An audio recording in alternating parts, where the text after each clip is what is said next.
So, customer education requires a broad set of skills. It requires skills both in the learning segment, it requires skills around project management, it requires skills around business. So, it's a full set of skills that you need. It's a very broad, but yet a very deep set of skills that you need to have on the team. And you really need to understand all of the different skills to make sure that you are aligning with the business. If you only have one piece of it, if you only have the business piece of it, then your learning isn't going to be developed very well. If you only have the learning piece, then you're not going to show the business impact, and you may face problems in the team and in the company if you don't have the right business impact goals.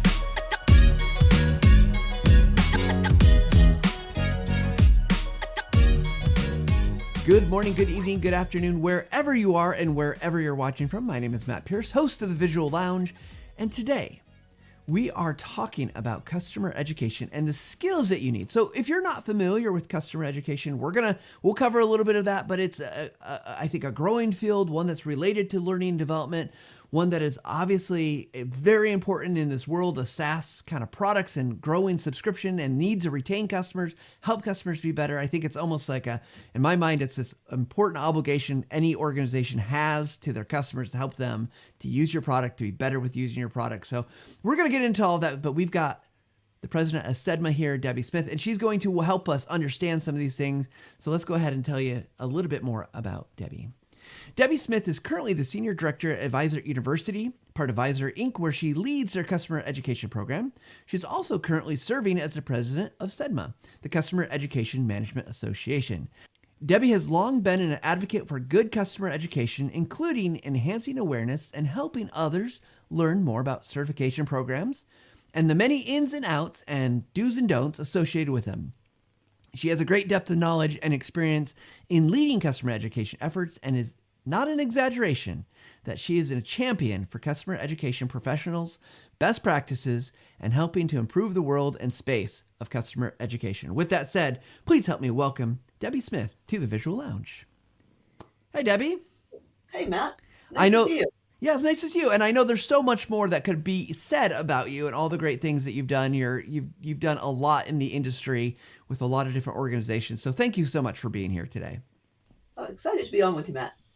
Okay, so we're going to start with our first three questions. The first one is, we've mentioned this word customer education already. I think if someone's taking a drink, they're going to have a problem every time I say customer education. But how did you get started involved with customer education?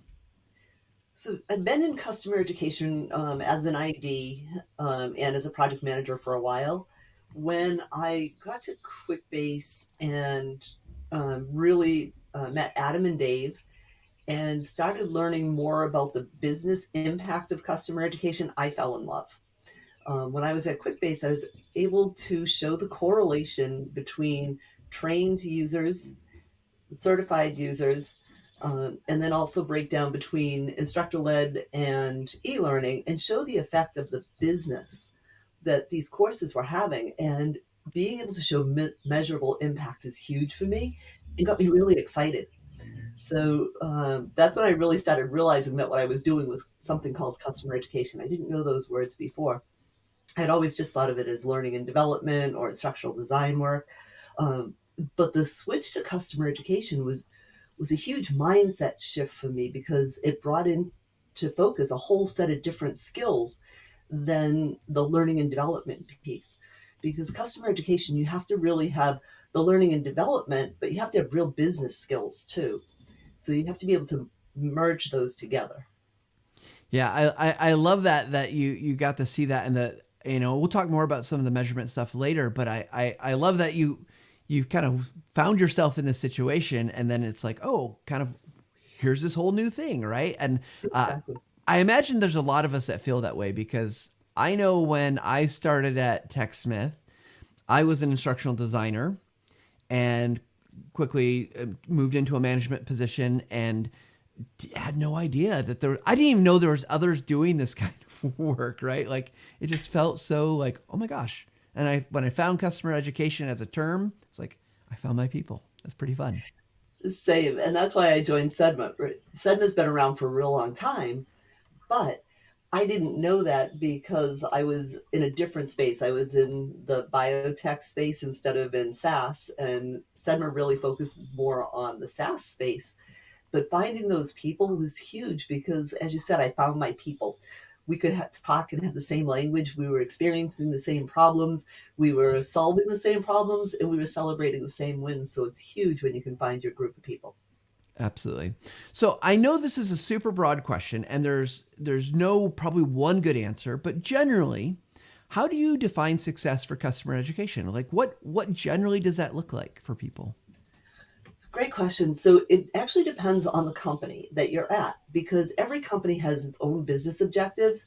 So how I define success for customer education is driving your business objectives. So understanding what your corporate OKRs are and actually driving and impacting those. It's really tying to that corporate OKR, to your revenue goals, to your decreasing support tickets, decreasing churn. Really tying everything to those is what makes for a successful program. How you build the program and what you do to build the program is all the what, but the how and the why is really the business impact. Yeah, love that. Okay, last question here, and then we'll get into more conversation about skills that folks need. We're a show called The Visual Lounge, so we got to talk about images and video. What's one tip you would give our audience to help them improve using images or videos in their customer education? So if you like to read, there is a great book that I recommend for everyone. It's Robin Williams' The Non-Designer's Design Book. If you haven't done anything with design, if you've picked up design on your own and haven't taken real courses in it, that book really simplifies everything for you because it talks about the contrast, the repetition, and all of the things that you need to know about designing. And so it's a really good primer on it. Yeah, and we should just let everyone know that it is a different Robin Williams than the one you're probably thinking about when you hear the name Robin Williams. Yes, yes, it is. But It is not the actor Robin Williams. but it is a seminal work on on design and just what it's a great recommendation. And I think this might be the first time it's come up on the Visual Lounge, but that is a great piece of work. So thank you for recommending that.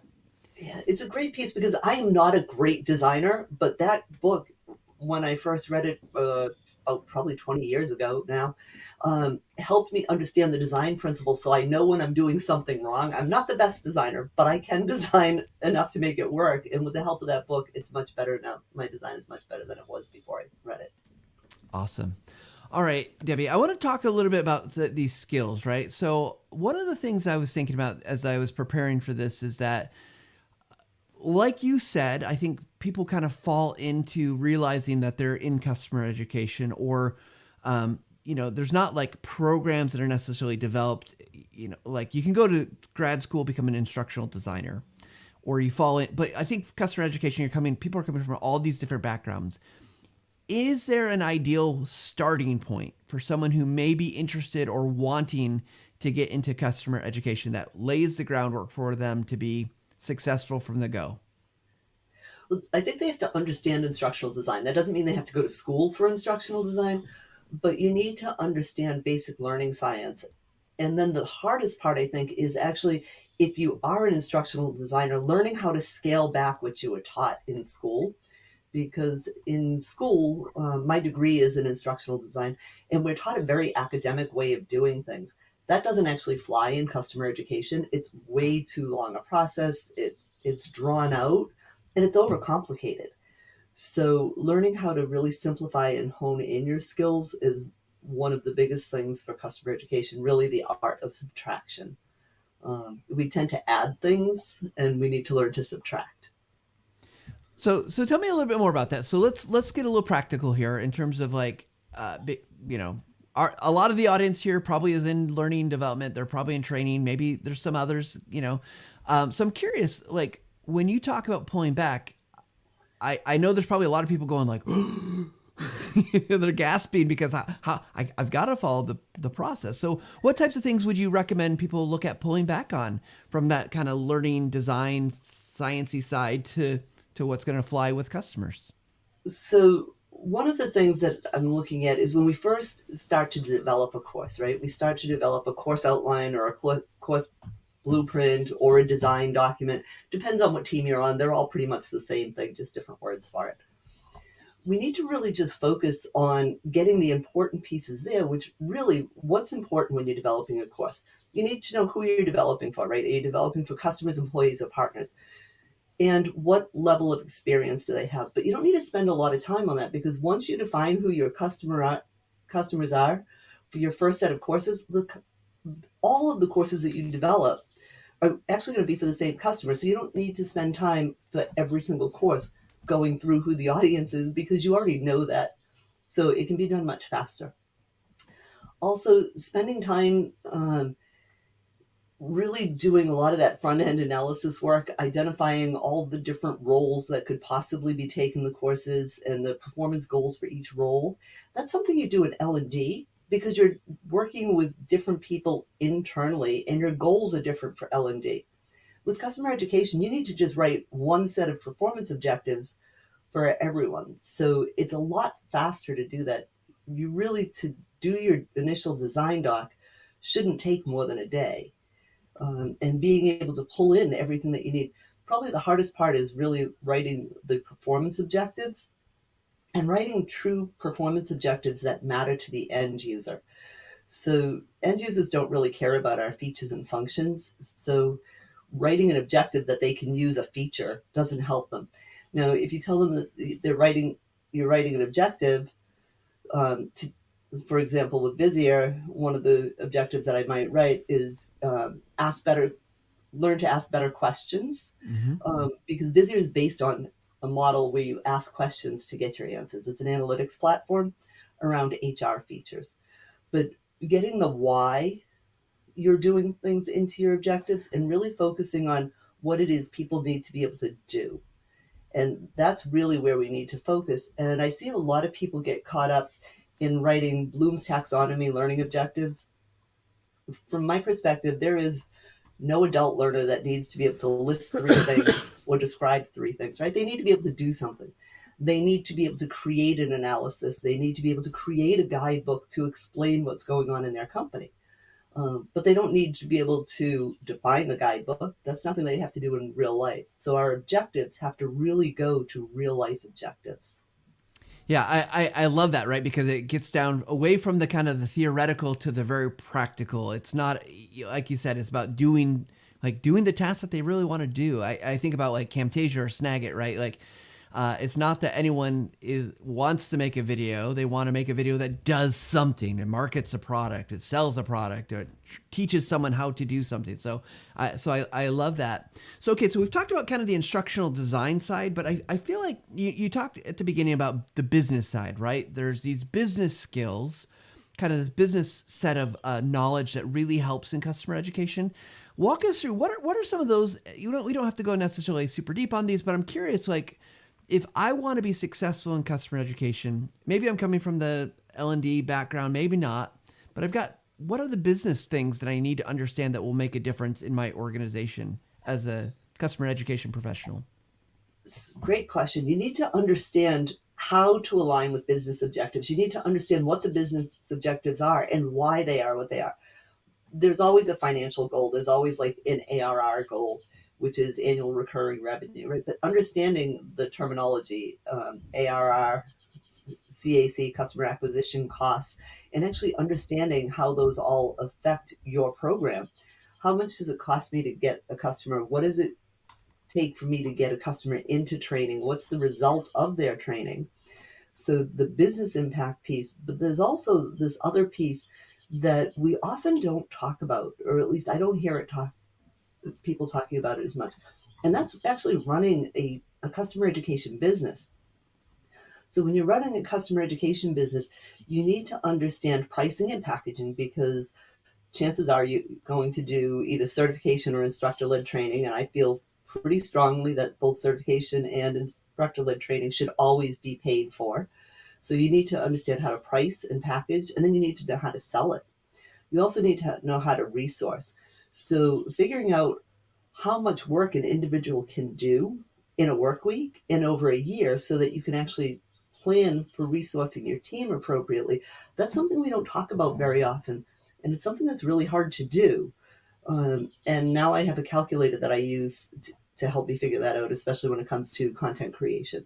Um, so building up an arsenal of templates that you can use to actually figure out how to align your business goals with what you need to do. So, if I have to produce revenue of about $1 million, then I'm going to need more people than if I don't have a revenue production goal, right? Because I'm going to have trainers to actually teach.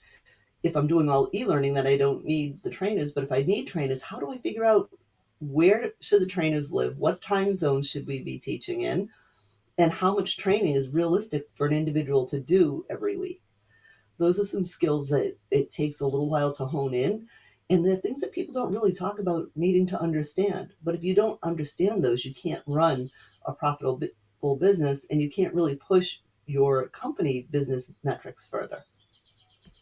Yeah, so I mean, super fascinating, right? Because I am with you that I don't think these are the things that are being talked about, and maybe it's the circles I'm in, but I think there's probably some big gaps here for a lot of organizations to understand these things, especially at a customer education, which leads to my next question: is that oftentimes when I'm talking to others in the industry that are customer education folks, and if we're swapping maybe war stories and talking about kind of things that are going on, and we inevitably it's like, oh, where in the organization do you sit? And it's usually a different answer. I know people that some are under customer success, some are in sales, some are in marketing, some are their own.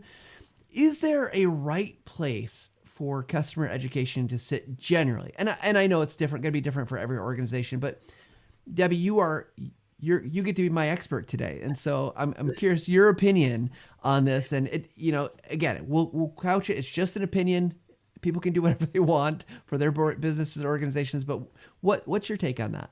Yeah, that's a great question, because I actually have been on product, sales, HR, marketing, customer success, customer excellence, growth team, and then a separate ID team. So I've been in 8 different teams and had reported into 8 different areas. Um, I now report into the chief customer officer directly. And that is actually where I believe customer education needs to be. Customer education needs to report directly into the C suite, I think, and it should be your chief customer officer. And the reason I think that is because that's where the goals all align. When you're on a product team or on a internal team such as HR, or even on with those, your focus changes and you're not close enough to the customer. If you're on sales or marketing, chances are you're only doing, or not only doing, but you're focusing on pre-sales. When we can help with pre-sales, but our real big, huge impact is with actual customers. So reporting into the chief customer officer, being right alongside the VP of customer success, really helps you align your goals. So that is always my preference.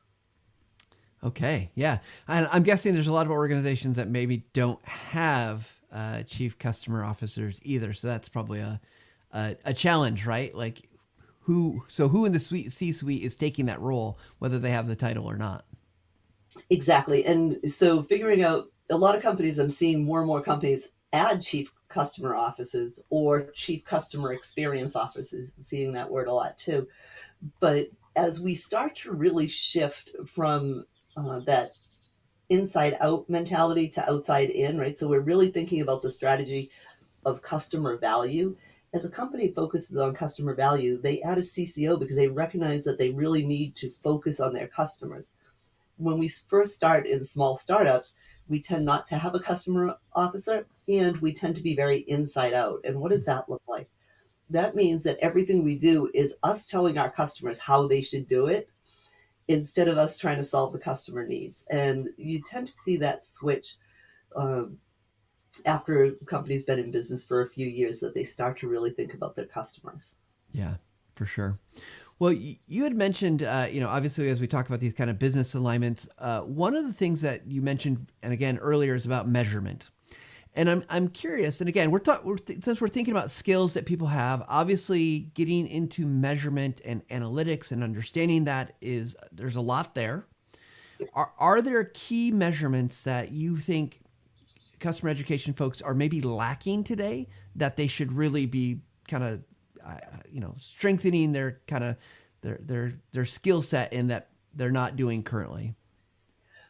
So I think there's been a lot of conversation around metrics, and metrics are really important, and understanding which metrics are important to who is really what you need to understand.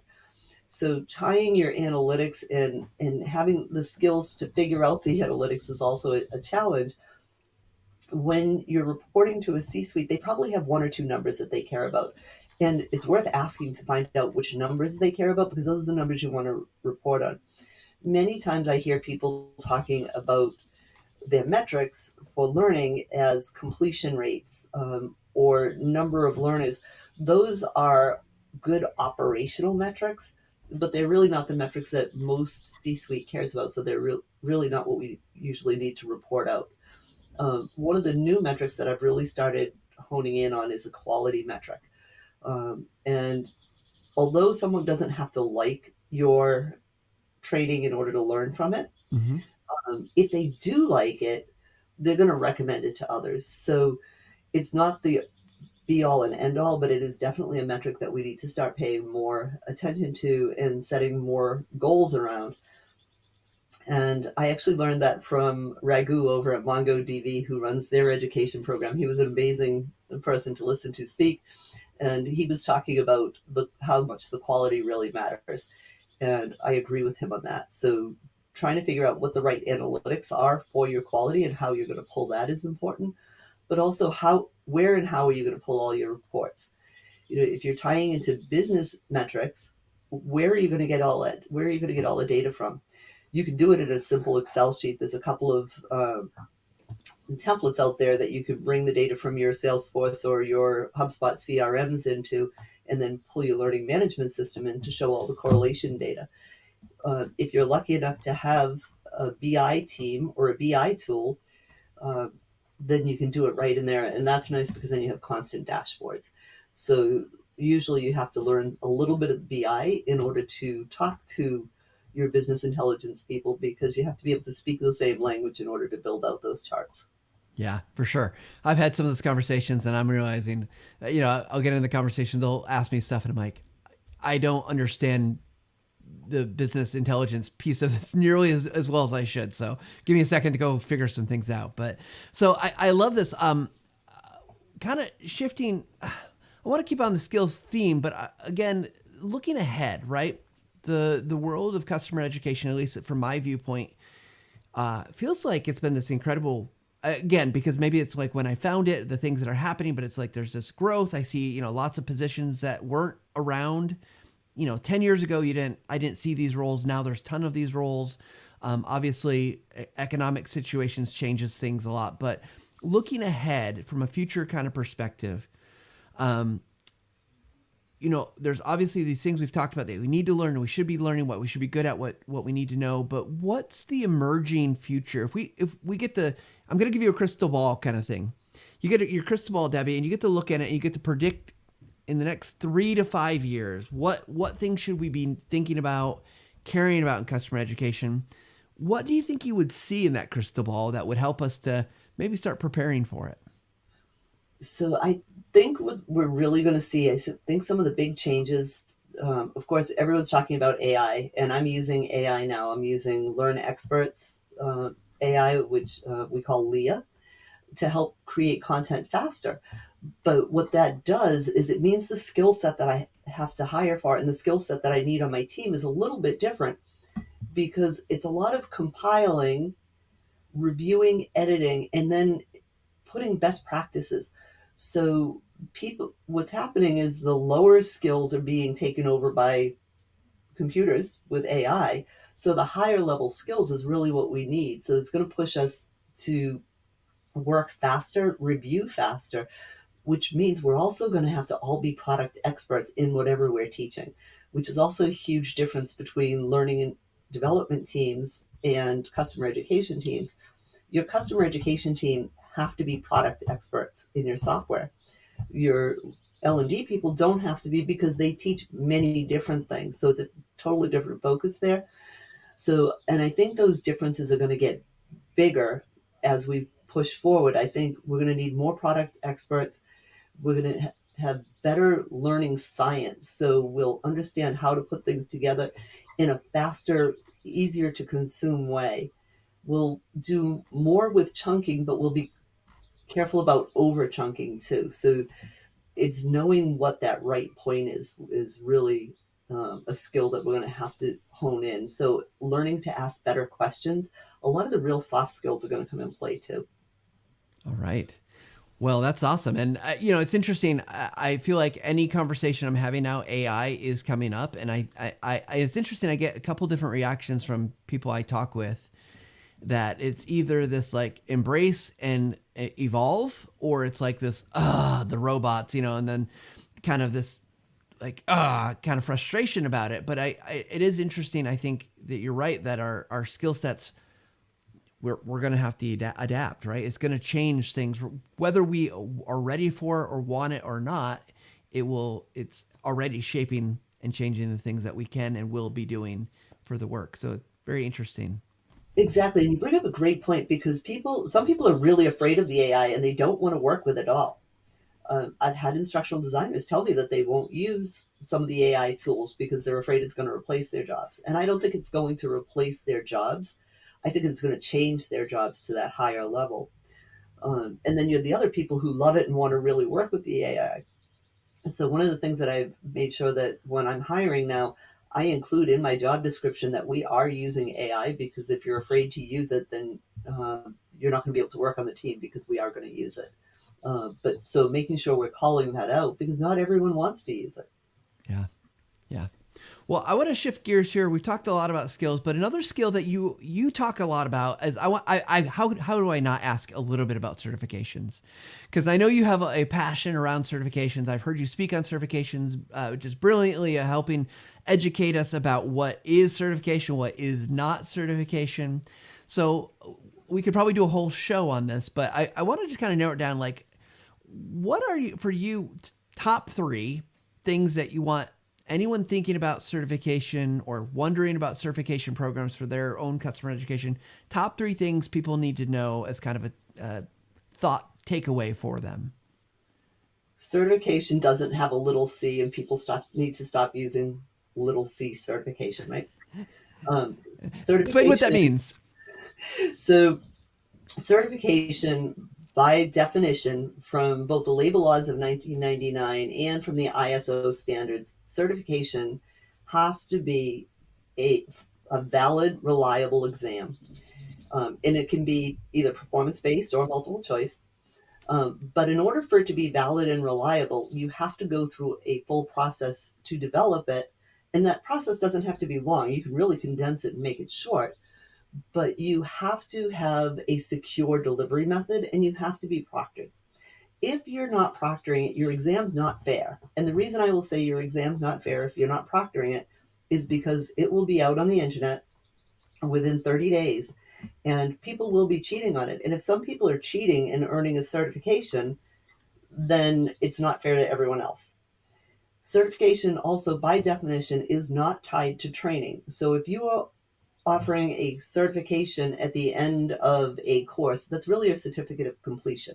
That's not a certification. A certification, when you offer certification, it means you do not have to take a course. You can just go take the exam.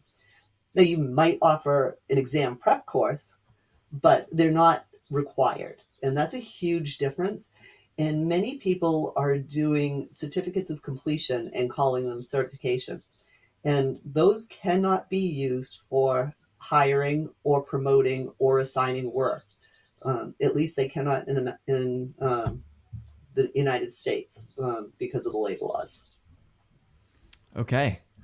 Throwing some hard truths down for people. I appreciate it, because I do see that a lot, like the difference between certification and certificate of completion. Both can be good, right? Oh, Like no, there's yeah, value in both, but like you got to have the thing be what it is, really.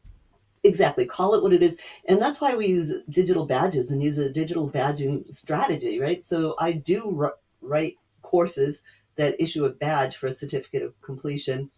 The term that I now use for those is qualified or qualification, because people want a word around it, right? And we can't use certification because they're not true certifications. So qualification is the word that I picked up from Sandy over at Infoblox. All right. Well, thank you for that, because I think that's helpful. And again, it's one of those skills that if you're going to be in customer education and you're thinking about this, and I think a lot of people think about, should we do a certification program? It has business meaning, right? It's not just a term we get to throw around and it's whatever we want it to be. So good.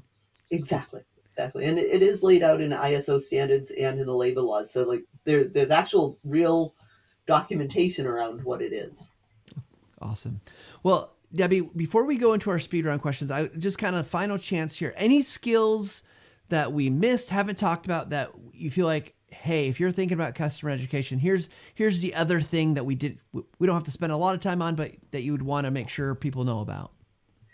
Project management skills are huge in customer education. One of the things that I see happen quite frequently with teams that get dissolved is that they didn't have good project management skills. And so they didn't develop a roadmap and deliver on the roadmap. And you have to actually be able to deliver sort of quickly. You can't produce one course a quarter or one course in 6 months. You're never going to be able to show the value. So you need to be able to get things done. So setting deadlines and sticking to deadlines is huge. And that's a huge skill that's hard to learn. For some people it comes to naturally, but being able to set that is a really important skill in customer education. Yeah, and having worked with a good project manager and currently working with a good project manager, I can tell you it makes a world of difference for me as a team lead, and as I do my own projects. It's like it really is amazing to have someone who really just gets it and can shepherd those projects through and wrangle all the things that need to be wrangled. So I love that as a piece of advice. So Debbie, it's been fantastic to go through this, but we're going to jump into what we call our speed round. So for those that don't know or haven't seen the show before, speed round are quick questions with quick answers. So here we go.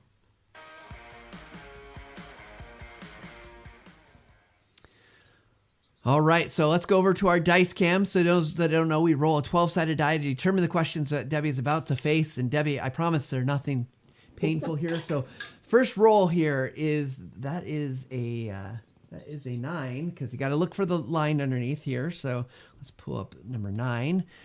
Okay. Oh, well, so easy question. Is there a question you wish I would have asked you about today? Something that we just didn't get a chance to talk about that you're like, man, I'm surprised Matt didn't ask me.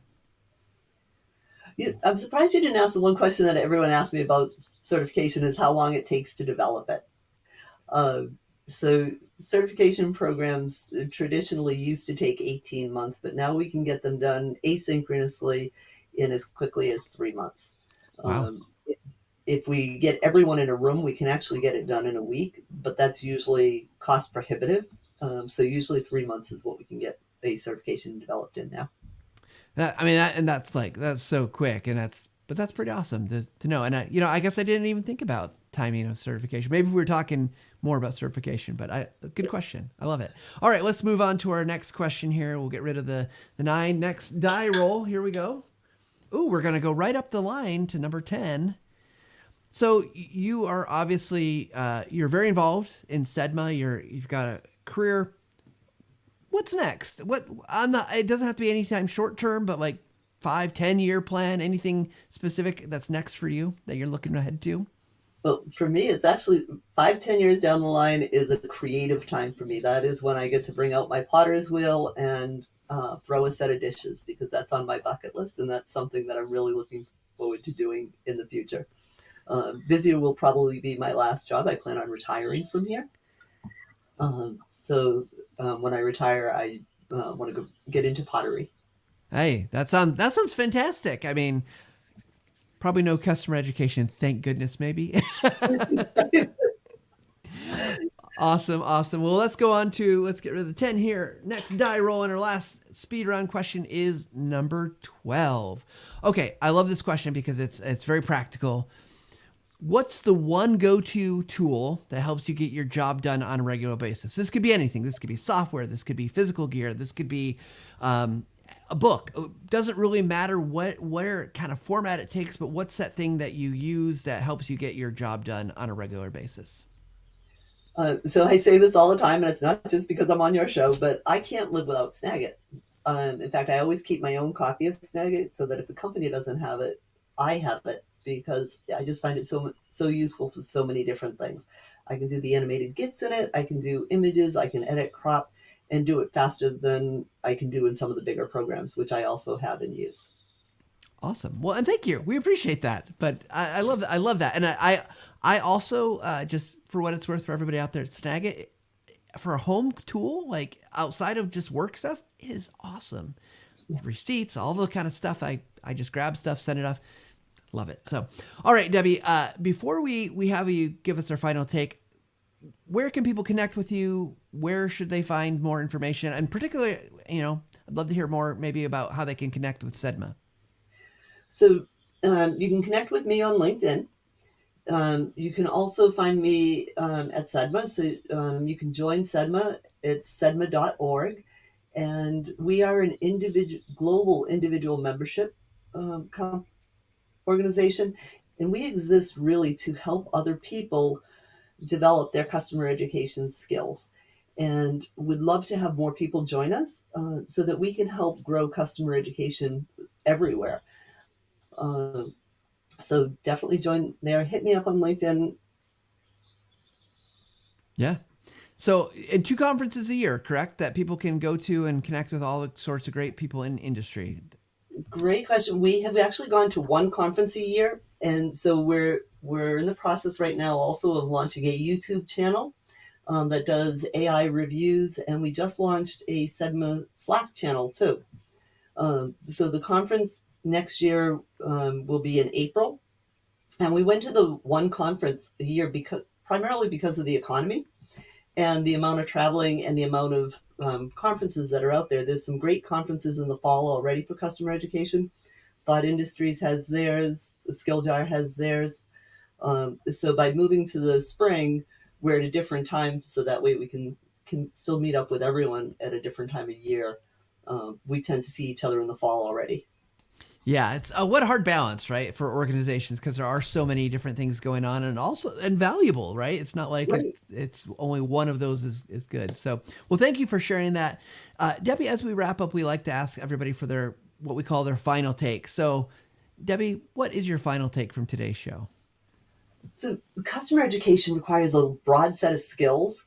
It requires skills both in the learning segment. It requires skills around project management. It requires skills around business. So it's a full set of skills that you need. It's a very broad, but yet a very deep set of skills that you need to have on the team. And you really need to understand all of the different skills to make sure that you are aligning with the business. If you only have one piece of it, if you only have the business piece of it, then your learning isn't going to be developed very well. If you only have the learning piece, then you're not going to show the business impact, and you may face problems in the team and in the company if you don't have the right business impact goals. Awesome. Well, Debbie, thank you so much for spending time with me and chatting with me about the skills needed in customer education. Thanks, Matt. It was great to chat. Absolutely. All right, everybody, go check out CEdMA. Go check out the stuff that Debbie's doing. Think about the skills that you have. And there's so many great skills that she mentioned. And you might be taking a second just to review. Review what you've heard today. And are you in the right spot? Do you got the right positions? Do you got the right skills that you want to succeed and for your organization to succeed? These are knowable things. That's the great thing about CEdMA and the other conferences that Debbie mentioned. These are learnable. So go take some time. Go learn more about what really needs to be happening in customer education. And if you're doing customer education and you've got thoughts and comments about like, hey, what about this skill? What about this skill? Leave comments. Tell us what you think needs to be the best skills or skills that you think are missing in the industry today. Of course, we always love to hear from you. You can email us at thevisuallounge@techsmith.com. If you're on YouTube, like and subscribe. That helps us grow the channel, help people find us. And if you're on the podcast, you're listening to a podcast site that has options for ratings and reviews, that helps us as well. Because again, we want to spread the word about the Visual Lounge, help as many people find ways that they can use images and videos in their work, whatever they're doing. And of course, we really want to encourage you to just take a little time to level up every single day. Thanks, everybody.